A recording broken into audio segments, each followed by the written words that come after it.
Tak zdravím všechny krásné a úžasné milovníky vína a těch, kteří rádi konzumují, rádi se jemu věnují a rádi ho i vytvářejí, protože je to práce velmi, velmi těžká, řekla bych přímo nelehká, tak jdeme se podívat na Dornfelder. Taky visí ještě ve vinici.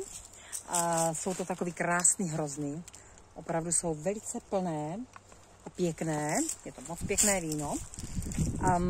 Dorník ještě chce, bude potřebovat více času. Nemá ještě takovou sladkost, i když vypadá, jako kdyby už byl každou chvilku k nakousnutí, ale ještě to není ono. Každopádně budu tady mít 2 metráky, které budou navíc a o ty si můžete napsat. Jo? Kdybyste měli někdo chuť, Dorník je i úžasně laděný jako takhle na chuť. Je to jedna z mála odrůd, který teda červený víno jako si dám takhle do pusy. A dá se úžasně sněst i teď. A teď bych řekla, že má tak možná 17. Ještě bude opravdu chtít. Jsou to velice pěkný hrozny. Dobře ošetřený. Věnovala jsem se jim celé léto. Byla jsem tady víc než doma. Tak vám ještě ukážu tady, jaký jsou. A jsou tady toho 2 řady pěkný. Moc krásná odrůda. Takže kdybyste někdo chtěl svoje vlastní víno, tady ten Dornfelder, tak mi napište. Já vám do zprávy napíšu i cenu a kde bydlíme a tak dále.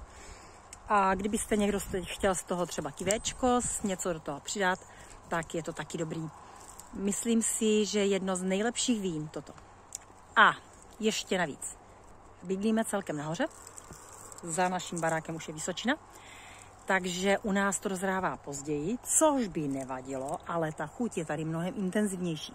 Nejde to do té citrusové chuti, tak jako u ostatních vín, tak jak jste zvyklí, že vám to víno udělá takovej ten nádech těch citrusů. Tak my tady máme víc zvýrazněný tu chuť toho vína, protože u nás nejsou takový velký horka. A takže jde všechno i pomaleji. A na druhou stranu, sice nám to teď tady bude chvilku trvat, ale na druhou stranu, když nám všechno rozkvete, tak máme všeho dost, protože u nás to tak lehko nepomrzne. Zatímco vy máte obrovský nárůsty, třeba už metrový, tak my teprve klíčíme. Tak jo, krásný den přeji a ať se vám všem daří a uvidíme, co z toho vína ještě bude a jak si naplníme sklepy.